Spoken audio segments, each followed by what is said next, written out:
স্বাগতম আপনাকে আমাদের ইউটিউব চ্যানেল বি কোডে। এটা আমাদের পিএইচপি কোর্সের সেকেন্ড টিউটোরিয়াল, আর এই কোর্সে আমরা শিখব কিভাবে পিএইচপি কোড রান করার জন্য সার্ভারকে ইনস্টল করতে হয়। যদি আমাদেরকে পিএইচপি কোড রান করতে হয় তাহলে আমাদেরকে এখানে তিনটা জিনিস দরকার। সর্বপ্রথম আমাদের ইনস্টল করতে হয় পিএইচপি, এর সাথে আমাদের একটা ডাটাবেস ইনস্টল করতে হয় যেটা হচ্ছে মাইসিকিউএল। মাইসিকিউএল ছাড়া আমরা অনেক ধরনের ডাটাবেস ইউজ করতে পারি, যেমন মঙ্গোডিবি, ওরাকেল। পিএইচপি সব ধরনের ডাটাবেস সাপোর্ট করে। MySQL কেন ইউজ করি এটাও একটা কোশ্চেন। MySQL ডাটাবেস পিএইচপির সাথে অনেক বেশি কম্প্যাটেবল, এটা ইউজ করা অনেক ইজি। MySQL ডাটাবেস অন্য ডাটাবেসের থেকে পারফরমেন্সে খুবই ফাস্ট। পৃথিবীতে যেসব ডেভেলপার আছে পিএইচপির সাথে MySQL বেশি ব্যবহার করে। আমরা এখানে ইউজ করব অ্যাপাচি সার্ভার। ওয়ার্ল্ডে ম্যাক্সিমাম পিএইচপির সাথে অ্যাপাচি সার্ভার চলে। যদি আমরা এই তিনটা software PHP, MySQL and Apache server এটা ইনস্টল করতে চাই, তাহলে এই তিনটা ওয়েবসাইটে আমাদের ওপেন করতে হবে, ডাউনলোড করতে হবে সেপারেটলি, আর তিনটাকে ইনস্টল করতে হবে এবং কনফিগারেশনও করতে হবে। ইনস্টল করার প্রসেস এতটা বড় হয়ে যায় যে এর জন্য কেউ এটাকে ইনস্টল করতে চায় না। এর জন্য 99% পিএইচপি ডেভেলপাররা আছে তারা একটা থার্ড পার্টি সফটওয়্যার ইনস্টল করে, যেটাকে বলা হয় হচ্ছে জ্যাম্প অথবা WampServer। বেসিক্যালি আমরা এখান থেকে একটা সফটওয়্যার ইনস্টল করব, আর এই একটা সফটওয়্যার আমাদেরকে ইনস্টল করে দেবে MySQL, এর সাথে ইনস্টল করে দেবে হচ্ছে পিএইচপি, এবং এর সাথে ইনস্টল করে দেবে অ্যাপাচি সার্ভার।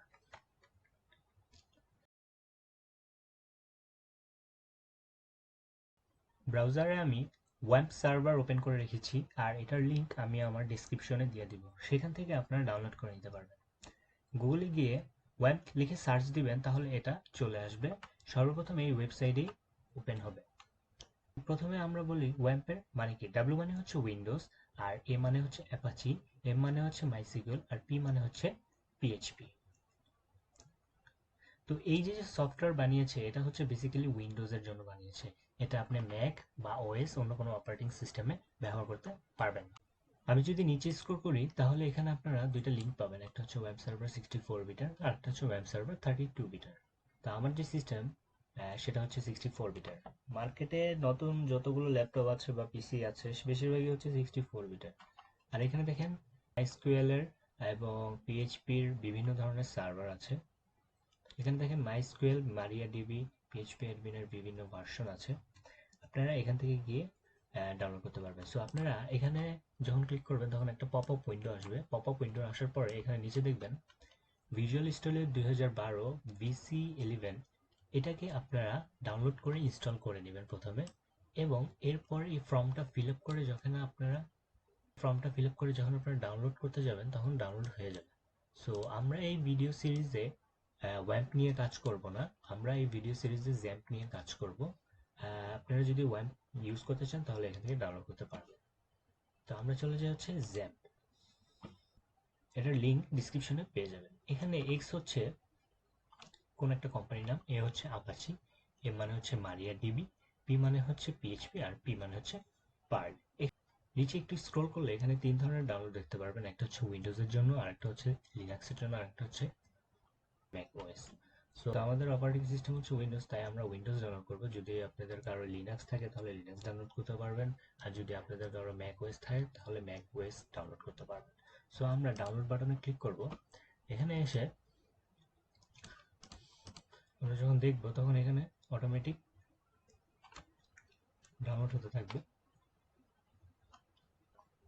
এই যে, সো এটা হচ্ছে 148 MB। সো এটা ডাউনলোড হতে বেশ কিছু সময় লাগবে। তো আমরা এটা আগে থেকে ডাউনলোড করে রেখেছি। আসেন দেখি এটা কিভাবে আমরা এখন ইনস্টল করব। সো জ্যাম্প আমার এই ফোল্ডারে ডাউনলোড হয়েছে, এটাতে আমরা ক্লিক করব, এবং প্রথমে আপনার সামনে একটা পপ আপ উইন্ডো আসবে। তো প্রথমে আপনার সামনে এরকম একটা পপ আপ উইন্ডো আসবে। সো এখানে একটা ওয়ার্নিং আছে। তো এখানে কোনো কিছু করার দরকার নেই, আপনি ওকেতে ক্লিক করবেন। ইনস্টলার মাঝে মাঝে এরকম অনেক ওয়ার্নিং আসবে। সো আপনি নেক্সটে ক্লিক করবেন। তো এখানে দেখেন অনেক কিছু ইনস্টল করা যাবে, যেমন Perl, MySQL, FTP server, Tomcat. So আমাদের এখানে টমক্যাট প্রয়োজন নেই। টমক্যাট হচ্ছে যারা জাভাস্ক্রিপ্ট ইউজ করে তাদের জন্য। তো আমরা নেক্সটে ক্লিক করব। তো আমরা হচ্ছে সি ফোল্ডারে এটা হচ্ছে ইনস্টল করতে যাচ্ছি। তো আমরা নেক্সটে ক্লিক করব, এবং নেক্সটে ক্লিক করব দেন যাব, দেন এটা ইনস্টল করার জন্য ওয়েট করব। প্রথমে ইনস্টল করা আছে, সো আপনারা এইভাবে ইনস্টল করে নেবেন। তো আমি ক্যান্সেল দিয়ে দিলাম।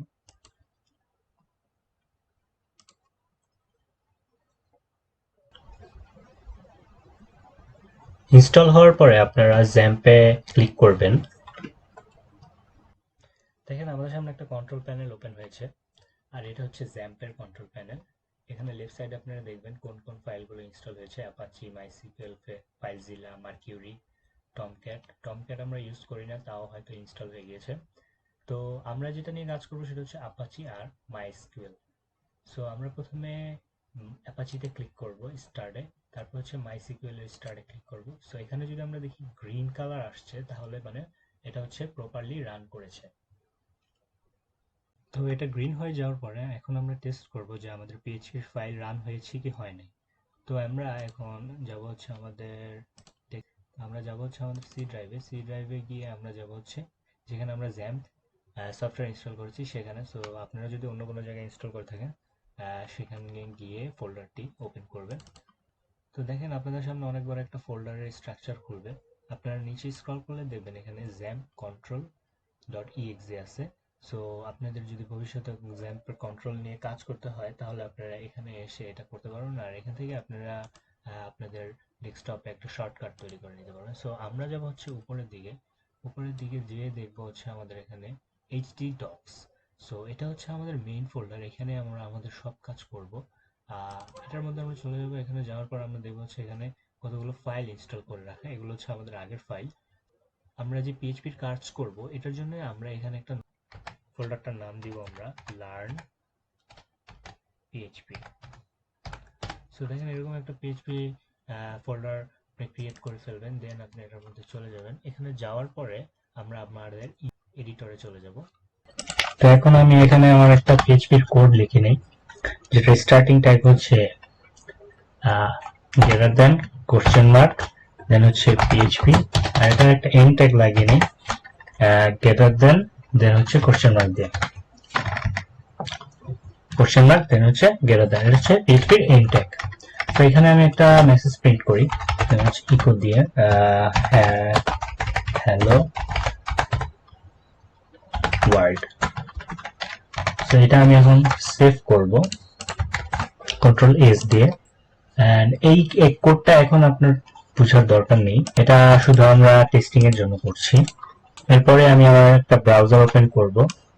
আমার ব্রাউজার ওপেন করে এখানে আমি যদি জ্যাম্পের কন্ট্রোল প্যানেলে যাই তাহলে আপনারা দেখতে পারবেন এখানে লেখা হচ্ছে অ্যাপাচির পাশে অ্যাডমিন। সো আর মাইস্কুয়েল এর পাশেও অ্যাডমিন লেখা। সো আমরা এখন মাইস্কুয়েল নিয়ে কাজ করতেছি না, আমরা অ্যাপাচি সার্ভার নিয়ে কাজ করতেছি। সো এখানে অ্যাডমিনে আপনি ক্লিক করে দিবেন। তো এখানে চলে আসছে হচ্ছে লোকাল হোস্ট #ড্যাশবোর্ড, এটা হচ্ছে জ্যাম্পের লোকাল হোস্টের কন্ট্রোল প্যানেল। আপনি পিএইচপি মাই অ্যাডমিনে ক্লিক করলে এখান থেকে আপনার মাইসিকুয়েল ডাটাবেজে চলে যাবে, যেখানে আপনি আপনার ডাটাবেজের কাজ করতে পারবেন। এর সাথে হচ্ছে পিএইচপি ইনফো, এটাতে আপনি পিএইচপির ইনফরমেশন সম্পর্কে জানতে পারবেন। তো এখন আমরা এটা ছেড়ে দিয়ে আমরা চলে যাব হচ্ছে লোকাল হোস্টের এখানে, আর এটার পরে আমরা হচ্ছে আমাদের যে ফোল্ডার সেই ফোল্ডারের নাম দিব